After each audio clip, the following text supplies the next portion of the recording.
Tranzicioni do zgjas 5 deri në 10 vjet. Pas saj do stabilizohet, do vendoset sistemi meritës, do vendoset kjo, sipas standardeve normative. Çfarë bëni në atë moment? Unë në atë kohë merresha me politikë, isha kryetari i Partisë Socialiste, domethënë të Vlorës, të Vlorës. Kryetari i partisë? Jo, ishte momenti kur bë kapërcim dhe unë kalova nën kryetar, kështu që isha i liruar nga detyra kryesore. Dhe thosha, kjo do zgjas 5 deri në 10 vjet. Kaq ishte. Tani kur ja u kam treguar shokëve më thon ku e ke atë librin. Edhe unë bësha ka i them atë librin e kam në Vlorë. Kështu që e ke shkruar atë librin? Në libër? E kam shkruar këtë tranzicion. Që 5 deri në 10 vjet. Po 5 deri në 10 vjet. Pas ka dalë. Kam dështuar. Siç janë dhe plot gjëra të tjera ku në shumë parashikime. Shiko, analiza. Po mirë, sa zgjati sipas te? 5 deri në 10 vjet. Shiko. S'ka mbaruar? Transicioni politik dhe transicioni ekonomik në shoqërinë shqiptare ka përfunduar. Kur? Pra, kur përfunduar? Në një farë mënyrë. Kur? Shiko, kur antarësuan në NATO? Antarësimi në NATO ishte një gur prove, ishte një pikë kthese. Ne nuk kemi më rreziqe të na rikthehet diktatura ose të na rikthehet prona kolektive në mbi mjetet e prodhimit të shoqëri. Po ne nuk kemi mbyllur problemet e tranzicionit moral, që kanë të bëjnë me formimin e qytetarisë, që kanë të bëjnë me familjen, me problemet. Profesor, duke thënë që ne jemi një popull fshatar? Jo, ne nuk kemi, ne jemi popull. Shiko, nëse e mendon thuaj, mos falef. Se thon Gzim Tushi, se po ta them unë.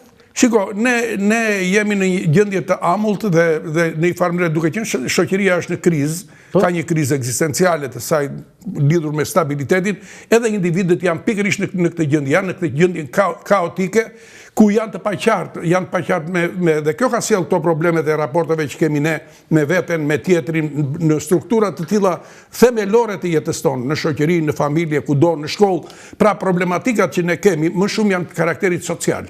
Aty ne kemi problemet më të mëdha dhe që kërkojnë një përpjekje kolosale, sepse ne nuk kemi të rregulluar mirë ato që quhen amortizatorët kryesor të stabilitetit ekzistencial të shoqërisë. Kush janë këta amortizatorë? Unë të them nga njerë metaforikisht, ne jemi si një shoqëri që janë shqepur të gelat. Domethënë ke parasysh ato pantallonat me edhe rrobat e shqepura me të gela që ecin kështu. Ashtu jemi akoma? Ne akoma jemi në këtë fazë. Bile, unë po them që problemet, nëse do bëjmë një diagnostikim preciz të realitetit tonë, unë do them që ne kemi probleme me institucionet, ato që unë i quaj herpaser të sigurisë morale, institucionet amortizator të stabilitetit social, të cilët janë shumë të rëndësishëm. Sepse ne kemi një përfytërim pak etatist, po të vëshëre gjithmonë ne diskutojmë për çfarë bën shteti, çfarë bën qeveria. Sigurisht shteti dhe qeveria kanë mëkatet e tyre, kanë përgjegjësitë e tyre dhe doje mos i nuk i kanë bërë mirë ato rolet dhe përgjegjësitë që kanë. Por unë mendoj që ne duhet ta kthejmë optikën jo vetëm në mënyrë konkave, por dhe konvekse në drejtimin ton, brenda vetes tonë. Edhe vetëm kështu, po edhe kështu. Edhe kështu, duke parë që ne kemi probleme me familjen, ne kemi probleme me shkollën, ne kemi probleme me komunitetin, ne kemi probleme me neurotizmin social, me konfliktet, me dhunën në familje, me divorcin. Këto jo të gjitha janë në dorë të qeverisë. Ti marrë me radhë, profesor. Tani, ka teori që shprehen që ata ide është liderët e shtetit, president, kryeministri, qeveri, opozita, janë të këqinj, populli është i mirë. Tani, unë po pyes njeriu më kompetent. Ata janë ne, domethënë ne kemi produkt ata, apo i kemi zgjedhur gabim, ose na e kanë vjedhur ata në pushtetin? Shiko, unë mendoj që ky ekuacion është bivalent, të dyja janë të vërteta. Të dyja janë të vërteta. Sa qef kisha ti ishe më i prerë? Jo, janë të dyja të vërteta, sepse edhe ata janë produkti kësaj shoqërie. Ata janë produkti ynë, kaq? Absolutisht produkti ynë janë ata. Çfarë tjetër kemi pse? Tjetra është edhe ndikimi jon mbi ta nuk është atje ku duhet. Domethënë prandaj është ekuacioni irreversibël, është i kthyeshëm. Ndikimi është reciprok. Shiko, pa diskutim, ata që janë në bordin e shoqërisë, elita politike e vendit tonë, në këto 3 dekada nuk është se ka qenë lucide, nuk është se ka qenë e përkryer, nuk është se ka... Po si mund të jetë e përkryer? Ne nuk mund të zgjedhim president dhe kryeministër John Kennedy, Eisenhower. Nuk mund të zgjedhim Franklin Roosevelt. Ne nuk mund të zgjedhim, po megjithatë shiko, politika është profesion, është dhe mision. Një nga gjërat që vëre unë, për shembull, po të shikoni dhe fushat në fundit elektorale, janë zgjedhur deputet të rinj. Sigurisht rinovimi i një institucioni politik është i domosdoshëm, apo jo, është për frymarrje. Po ama parlamenti apo ata që merren me politikë nuk hyn në politikë për të mësuar politikën. Po hyn në politikë kur janë politikan. Dhe në këtë kontekst, unë them që ne duhet jemi shumë të vëmendshëm në ata që zgjedhim. Do me thënë... Po bërë një kritik për Edi Rama? Për të gjithë, absolutisht për të gjithë. Jo, një sekundë, profesor. Kjo që thatë ju është për Edi Rama. Pse? Sepse nga 74 deputet që ka aktualisht Partia Socialiste, 53 janë të rinj, pra do e mos, edhe prandaj, për shembull tani filloi ajo Akademia e famshme e politikës, që një pjesë prej këtyre tani duhet të ulen që të mësojnë politikën, të mësojnë... Të pëlqen ajo Akademia? Unë nuk e di se s'kam pas rastin që të vetë të bëjnë ndonjë temë ose ndonjë leksion, nuk më kanë kërkuar ndonjëherë, megjithë që në orientim jam koherent me ta, po nuk më kanë kërkuar dhe nuk e di se çfarë bëhet dhe çfarë... Jo, atëherë po e riformuloj pyetjen. Do ishte më mirë që leksionet aty t'jepnin deputetët me përvojë, apo t'jepnin edhe disa profesorë universiteti si puna juaj, sociolog, politolog, njerëz që i njohin shumë mirë teknikën e politikës? Unë nuk e di, zakonisht më them rrugë nga i njeri që e shumë ta mund të ketë shkruar një libër, sepse natyrisht e ka horizontin shumë të kufizuar. Aq më pak unë mendoj që profesioni i deputetit nuk është profesion empirik. Pra, në qoftë se ti shkon atje për t'ju thënë vetëm çështje militanteske, se si mund të ashtu bashkohemi, të unifikohemi, unë mendoj që dija është pushtet dhe dijen e kanë ata që dinë. Në këtë kontekst, edhe në atë akademi... Tani prit, më fal profesor, kush ishte ky që është për kë që ka shkruar vetëm një libër? Unë nuk e di se ka nga ata që s'kanë shkruar as i libër, ka prej atyre që... Do me thënë që ata s'din, ë? Jo, nuk e thash këtë gjë. Kur e kisha metaforikisht. Edhe ai me një libër që ke diskutuar? Edhe ai më ashtu është, po e kisha fjalën që do të ishte domosdoshme që të kishte prania e politologëve, e juristëve të njohur, të shquar që kanë përvojë. Mirë, jurist për shembull është Fatmir Xhafa aty, sa i flet edhe në aspektin juridik. Shumë normale është, normale Fatmiri është. Një autoritet, një personalitet në atë fushë. Është absolutisht. Ka dhe të tjerë, nuk them se parlamenti është i përbërë me njerëz anonim. Ja. Ata që kanë nevojë për kualifikim, për kulturë, do t'i nënshtrojnë kësaj gjë, po ideja ime është që kur i përzgjedhim, në qoftë se thashim, në qoftë se dija është pushtet, atëherë do thotë duhet të zgjedhim ata që kanë dije. Ata që kanë dije politike, dije të vërtetë, që janë kulturalisht të orientuar. Shikoni, ne erpasere kemi neveri për njerëz janë me të meta serioze kulturore, në formulim, në artikulim, në sjellje, në gjuhën e trupit, në të gjitha gjërat. Dhe për fat keq, erpasere parlamenti nga një aul e rëndësishme e intelektualit dhe qytetarit është kthyer nga njerë në një platformë që gëlon me toksike, me toksike.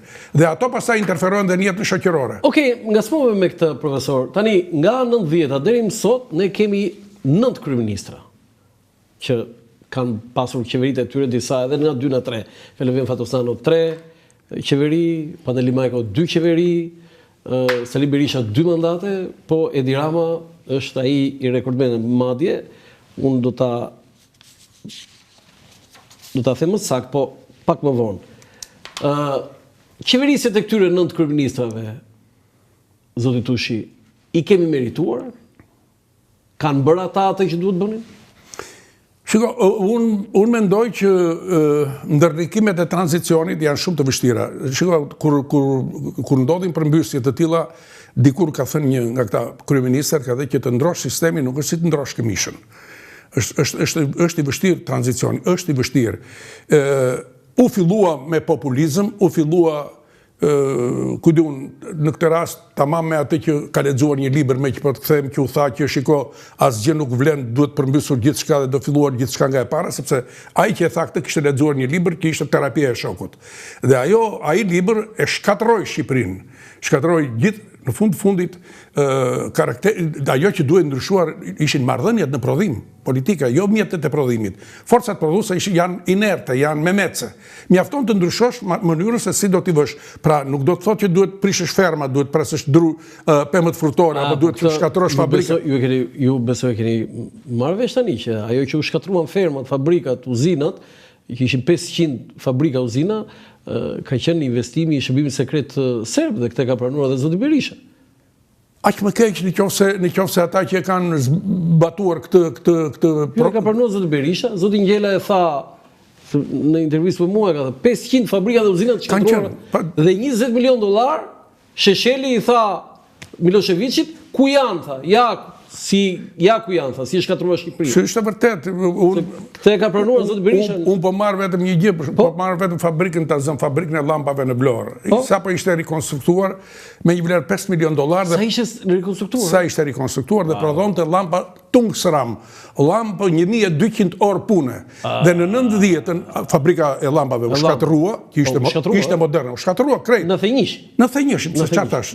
Jo, në Thënjëshin. Dhe ne filluam të merrnim llampa bullgare dhe unë mbaj mend që blinim në shtëpi dhe ato nuk shkonin as 3 ditë, 4 ditë, kurse ajo llampa e fabrikës së Vlorës shkonte 1200 orë pune. Ishte shkatruar fabrikën? Po ne shkatruam. Vetëm ka që u tha që këto nuk janë fabrika komuniste, ti shëmbim ti shkatroj. Do thënë ne u shkatrua fabrika e llampave se dikush tha që është fabrikë komuniste, do ta shkatroj. Absolutisht. Dhe ju fut populli. Gjitha populli natyrisht u inspiruan se kështu kaq. Po jo, ju fut populli dhe e shkatroj. Patë fabrikën e sodës. Jo, prit rrim këtu një. Po kur bleu llampa pas e bullgare, thanë njëri çfarë bë? Tani ato mësimet që nxjerrin pas mësimit nuk kanë më vlerë. Kjo ishte çmenduri kolektive? Ishte një marrëzi kolektive, është marrëzi kolektive, zakonisht këto janë raste kur ide të caktuara, ideologji të caktuara indoktrinojnë masa të mëdha. Më pëlqeu shumë kjo. Përveç fabrikës së llampave, çfarë pe vetë që ke qenë aty vetë do të jetë merruar se si po e shkatronin?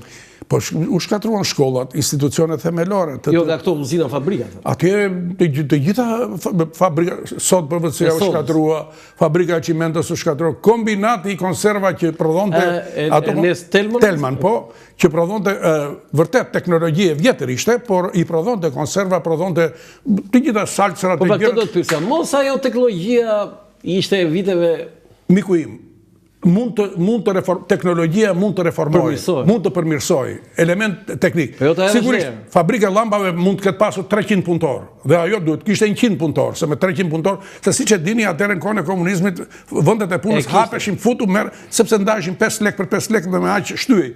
Kurse mund të ndryshonte teknologjia, mund të paksoheshin ato, po jo të shkatërroheshin në zero. Dhe sot praktikisht ne nuk prodhojmë, po merr ti fabrikën e telave në Shkodër, ishte tërë për eksport, uzina e precizionit në Korç, ajo e bakrit në Rubik. Se kishte edhe kështu si kombinati i Elbasanit metallurgjik që ishte i panevojshëm. Ato pastaj ishin grandomanit. Një bombë bërthamore. Ishin ato grandomanit e Enver Hoxhës dhe politika e tij autarkike për t'i prodhuar gjithçka në vend, ishte një marrëzi. Domethënë imagjino deri do prodhonim traktora, do prodhonim automobile, ku diun mirë që sa dhe për aeroplan, por nuk e kishte ti kapacitetin. Po llampa po. Tela po, konserva po, se ti kishe gjitha, sidomos industrinë ushqimore, ti u shkatrua industria ushqimore, po mi të marrësh ato kompostat, po kompostat e Shqipërisë ishin mrekullueshme. Prodhoheshin që nga Dibra deri Sarandë. Fabrika e çokoladave, si u shkatrua? Ishte një mëkat i madh. A kemi ne, profesor, të trashëguar nga ato 50 vitet komunizmit shoqëria jonë cilësi pozitive? Shiko, unë jam kundër nihilizmit, kundër shikimit të njëanshëm të sistemit të vlerave në një shoqëri. Sistemi i vlerave, i zakoneve, i traditave janë një koracë fort e cila interferohet nga politika, po nuk mund të deformohet deri në fund prej saj. Pa diskutim, eksperimenti që u bë mbi popullin shqiptar në 50 vjet ishte një eksperiment makabër, i shëmtuar, tragjik, i jashtëzakonshëm. Po ju tregoj një anekdot, një plak, po kalonte Gorbaçovi në rrugë dhe i del një plak përpara dhe i thot, mund të të bëjmë pyetje më birë? Po, mor, i tha Gorbaçovi. Mor, këtë socializmin kush e ka shpikur? Gorbaçovi e kuptoi që mund të ishte një çik me ironi dhe i tha, po, besoj ndonjë politikan do këtë qenë. Po me siguri, tha, politikan do këtë qenë, se po të ishte njeri, këtë eksperiment do ta bënte me minjt dhe jo mbi njerëzit. Në Rusi kjo? Po. Edhe kjo është një anekdot që qarkulloi gjërësisht në ish Bashkimin Sovjetik.